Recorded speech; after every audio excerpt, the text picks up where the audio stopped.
How did you start refereeing in the first place? Lifelong fans actually started watching. I think in my note I sent you, I started watching wrestling back in the '60s, and I lived in Highland Park, and it used to be at a Spanish station, UHF station, on like Saturday mornings. So I've been watching it all my life.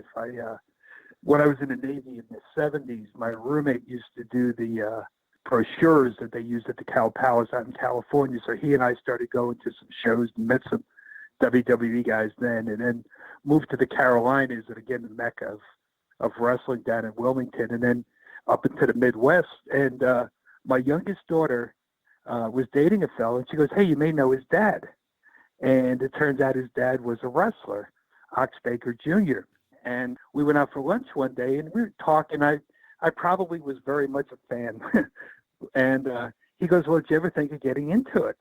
And I'm like, "I'm too old to be a wrestler, and I'm really not an athlete." He goes, "Well, how about refereeing?" And I said, "Well, are you serious?" And he was actually training some guys. And he goes, "Well, why don't you come out and start training with us?" And so I really fell into it just because of the relationship that my daughter had with a young man, and getting to meet his dad and getting the invitation into the business. So it was pretty cool. And these days, if somebody wants to be a referee, they probably go through a traditional wrestling school or even NXT for the WWE developmental system. Absolutely. They're training referees. What exactly was your entry to do that? Did you start out at a wrestling school? Yeah, absolutely did. Was training under Ox Baker Jr. and then learned under a couple other fellas. But yeah, absolutely was in there.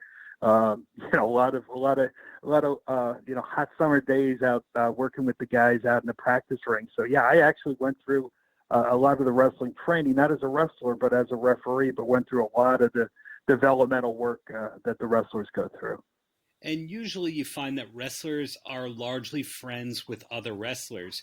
Are you, as a referee, friends with a lot of other referees, or are you more towards the wrestlers as well? A little bit of both.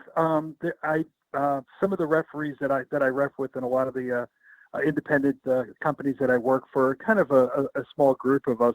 We're very, very friendly and supportive, always, watching out or letting other people or others know of opportunities. But I'm also friends with several wrestlers. When I travel or go to shows, I typically have a car full of wrestlers with me. So it's a combination of both.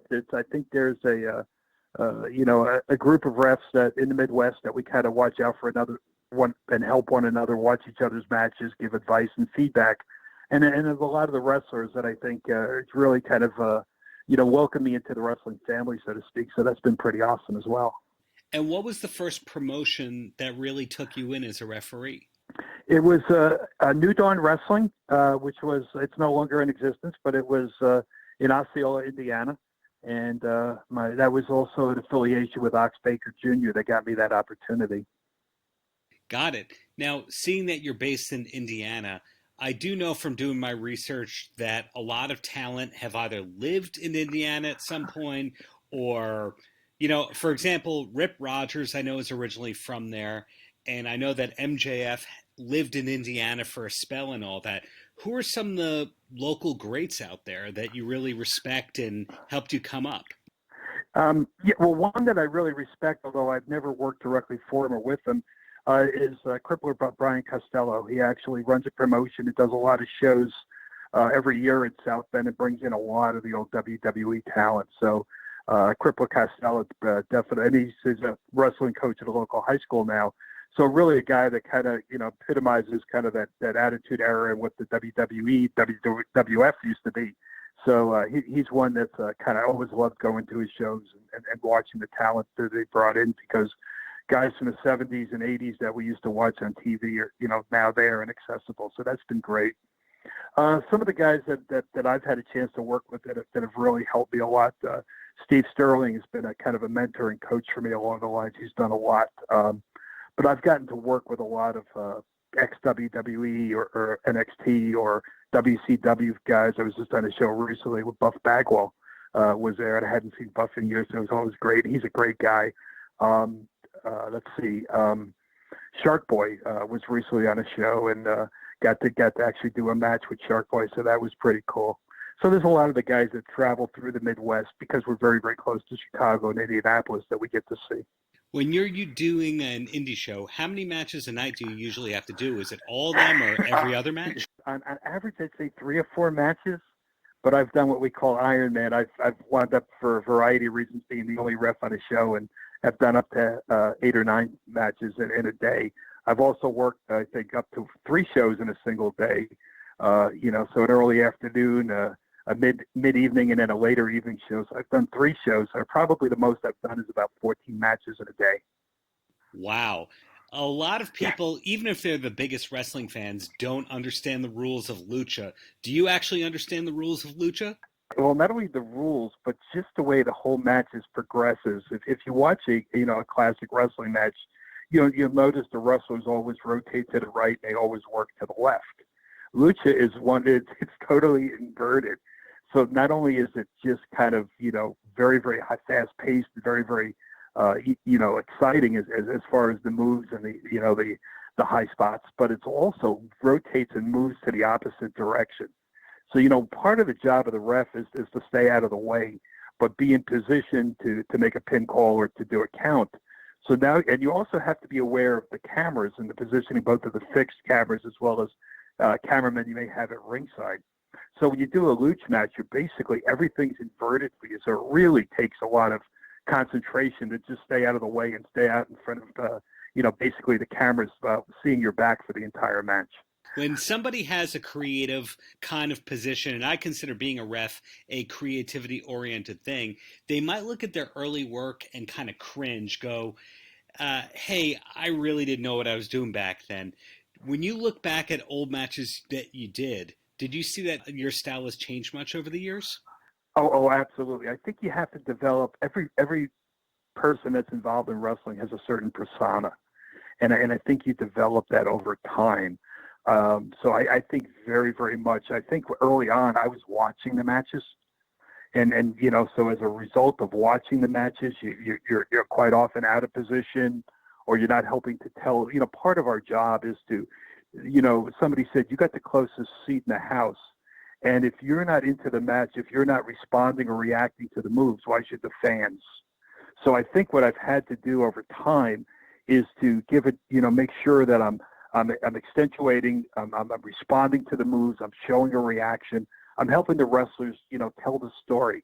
So I think early on it's very, very clumsy, and as you gain experience, you get a little more fluency with that. And when exactly was that first match that you had, thanks to Ox Baker Jr.? That was back in 2014. So wrestling has been in your life the last 6 years, and you mentioned being a fan since the 1960s. Correct. Did you know that it was going to be more than a one-off the first time that you did it? Great question. I was perhaps hopeful. I really didn't know what to expect. I can remember, a couple, working for a couple companies, walking into the locker rooms and seeing a heel and almost responding to their character more than, introducing myself as a person. So I think and I still am pretty, in awe of the fact that I've been accepted into the community as I have. There's that old kind of stereotype that people who haven't been in a wrestling locker room have heard over and over and over again, that you need to shake everybody's hand. And if you don't shake somebody's hand, then you have heat with them forever. Is there truth to that in Indiana? Is it the same everywhere, or do you find regionally things are different?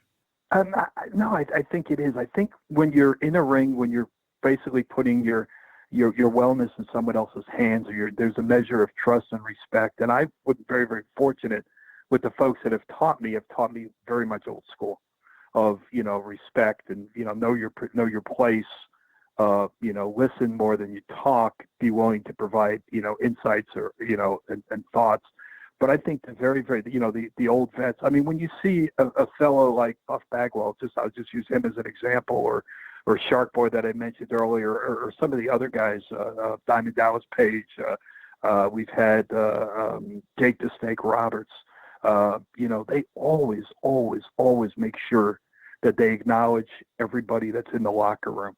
And when you see the vets that don't have to do it, doing that, it's a great role model. And so I always go out of my way introduce myself, for folks that I've been in the ring with multiple times. It's more of an embrace than a handshake at times, but it is a sign of respect, and I think it's really something that ties us to the history and litany of wrestling.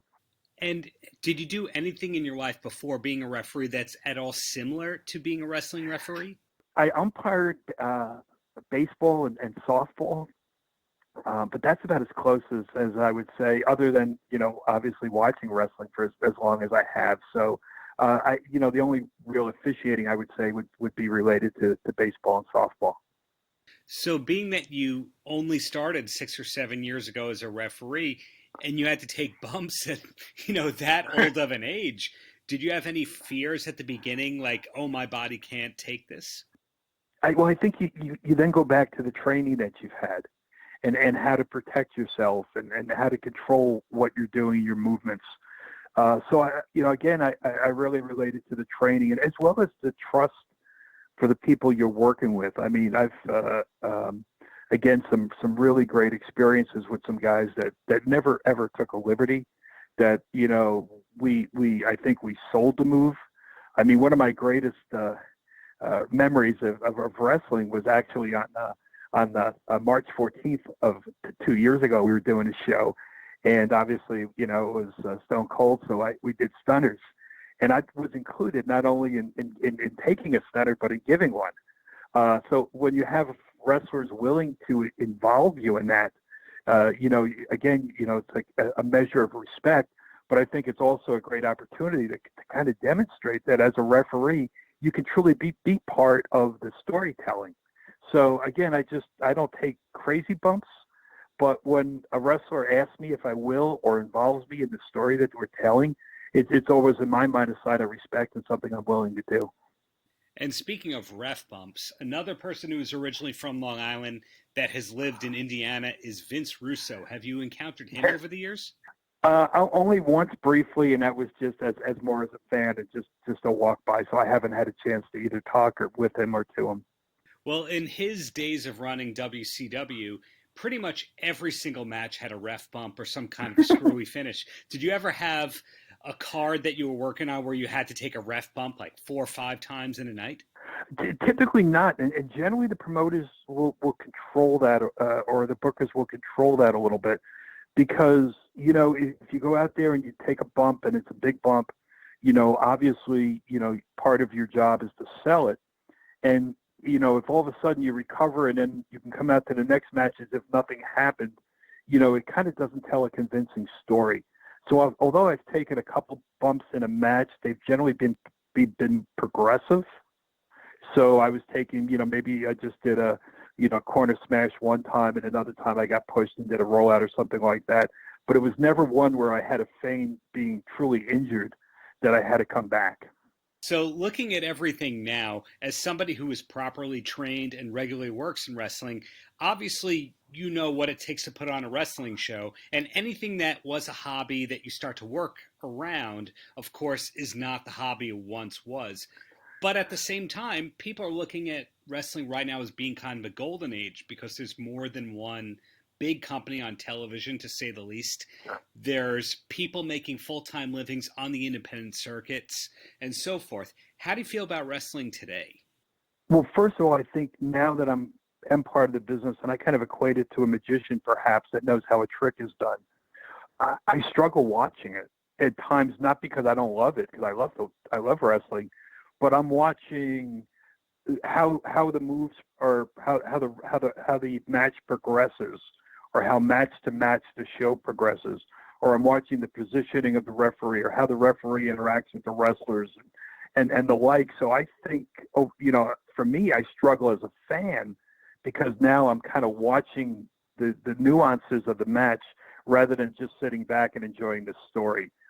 I think when you think about the pre-Attitude Era, where the wrestlers all had a particular maybe nationality, or they were from a particular country, or they were really more pronounced as a heel or a face.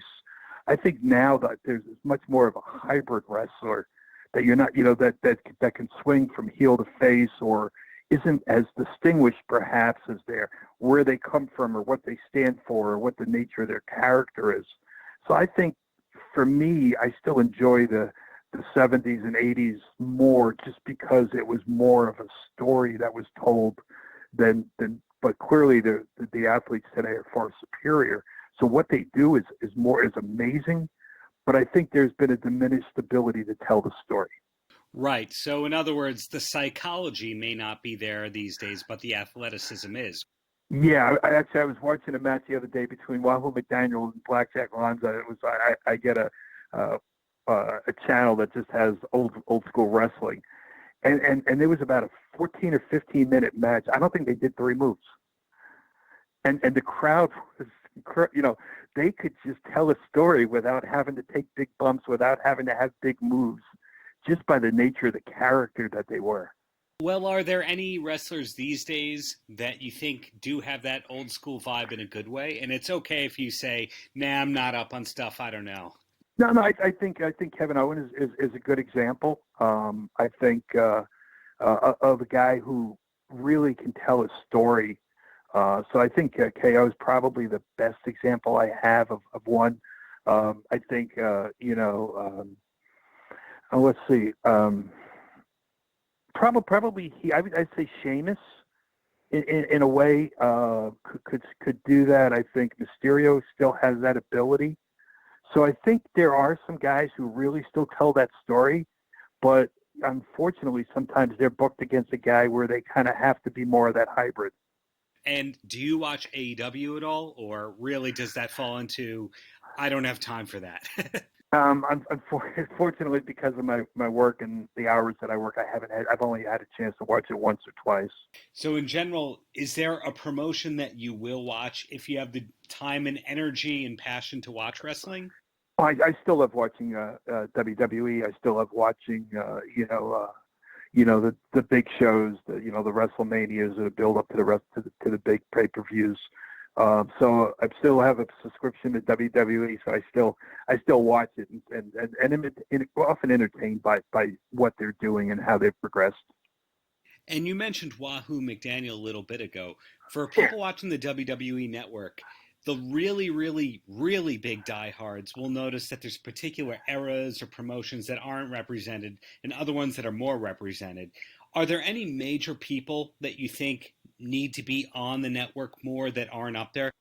There are a couple guys that are in the indies around by us that I believe, clearly, need, Jake Oman, who travels the world, is a great example of somebody like that. I think Nick Cutler is another example, although he's done some WWE work. So I think there are a couple guys like that. When you watch them, you kind of ask yourself, why are we not seeing them on Monday nights? Makes sense. So in closing, Randy, any last words for the kids?